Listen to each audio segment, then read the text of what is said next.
etiefo yenya ye maame ba kwa en betwetwe enkomo afa sa gata kisi ya dey da maame ye ma kwa baba Sekyere Steve na ba che frɛ say che frɛ mi ya boadua maame ya te se gata kisi bi da Zion ha say ehu pa yi motu ho na mo bebre so mpanifo ne ye dey emeboa mo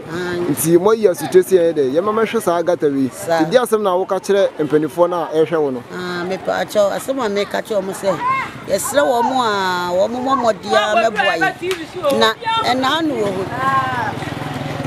wo daba wo ba anajo nam se gota no sunti wo beto mo se buru ya wo prai ye to so pemfo aduru tamu ya wo be wo ono so abahwi ama se ne kra ne ba no ne ho aka ya odeda doctor enti mam ye mpacho betima busa se opemfo no se wonya ne ba na se wonya ne ba no ne ba di wonya no ne ba no problem e wo ho but odi problem sa na wo ne ba na wonya ba gata kese ye dey e da wo hwi problem be sa akrana ayemre se na funu bebutu gata nim enti ti ama akrano ayemre kakra sende onyi no kura wode ewum na maame me pa cho assembly man ni ha sei assembly man wa be huna assembly man bagata yu ba wonka ho hwe wonka wode oba nsuo nko an obegira ho nsuo no obegira ho nsuo nko an obegira ho gota de wo mehwe nsuo no nko an enti maame se ontwe ma obi nwu ansa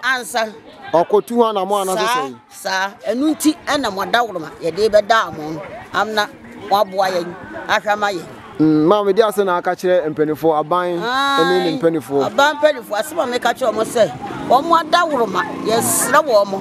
mo emra ha wo mo mra mehwe ema ye maame ba che fa sa na aban no emra bo hodi no mu hu ye fra se Zion wo wura mo so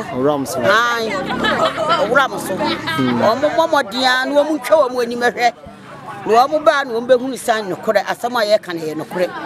enya sam ketu akwa nkwala ko school akwala na mso ko school wo mo kwa yesa pedimu gira ho wo pega kora no de natwa enya sa wo tibi ko school no yesra no adawroma nana o meboa ye ene maame ye da wase aha Sekyere Steve ha na edimusie da wase aja o kwa ba eba Sekyere Steve na ba che friend say confident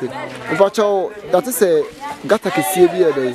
eda ha edimunya pa ye moya ise muti so bi awu a sisie ya nipa mlo no ba yira ansa na munyi ni kura mfiri mu no ne wawu anu aye dey owo we na ba cho dia se na wo ka kire empanifo a mo ye dey o mo hwe wo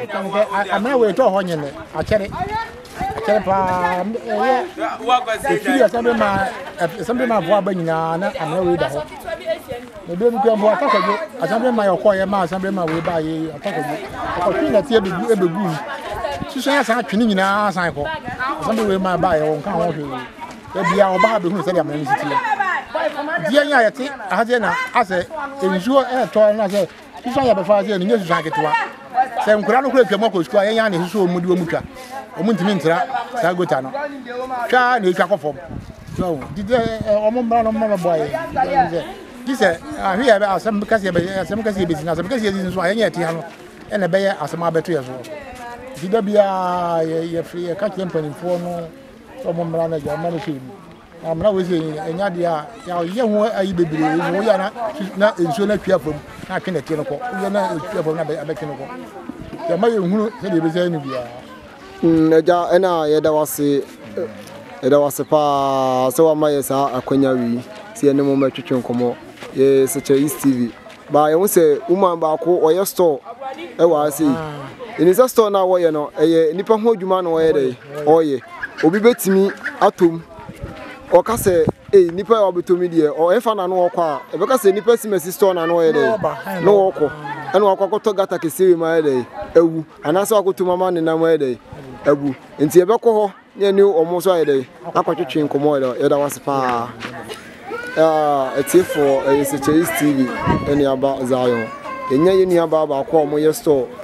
o gata no pa dangerous kase isi ya se base obi ayede atuma omo na ebebre mu omo na mini aba ba cho ye fra wo sei ba cho me de Esther o de Esther Sekyere Steve ene no twetwe nkomo hu say gata kese bi da mosto mu animu ase aye dangerous pa obi betimi ayedai atomawu na dia asem na maka che mo mpanifo e wa ase assembly man ne mpanifo wa ase dia asem na aka kire wo ai ya dia to assembly man fo anim say mo bi omo wa o so omo de boy fa gata ni bia omo fa mo ayen so ye hunie omo ye de afa hu bia ti esra mu nti na de abeda mu munya hu bibi mai sa nti assembly man no ote ya na so wonte ha onte ha nti ontwe ma obi nwu ansa na won se bia mempesu aso kata kesi eda ho nipa na eda yi ewu ansa na wotu ho na mo na de oye de sa na o hwehwe o twen ma obi ewu ansa na otu ho na mo sa okay na dia asem so na wo ka kire wahwefo a ehwe wo sembe na wo ka kire aban ne mpanifo dia asem na de to manim so meboa mo ana asese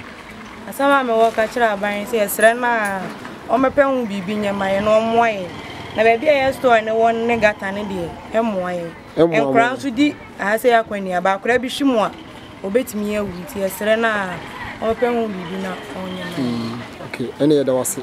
me da wase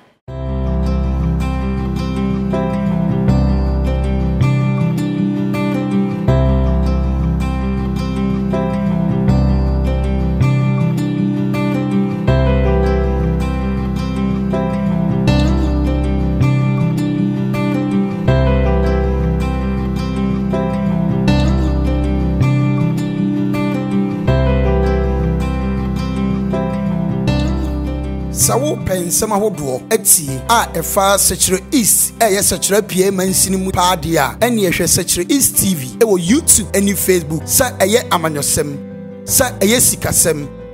sa amamere economic issues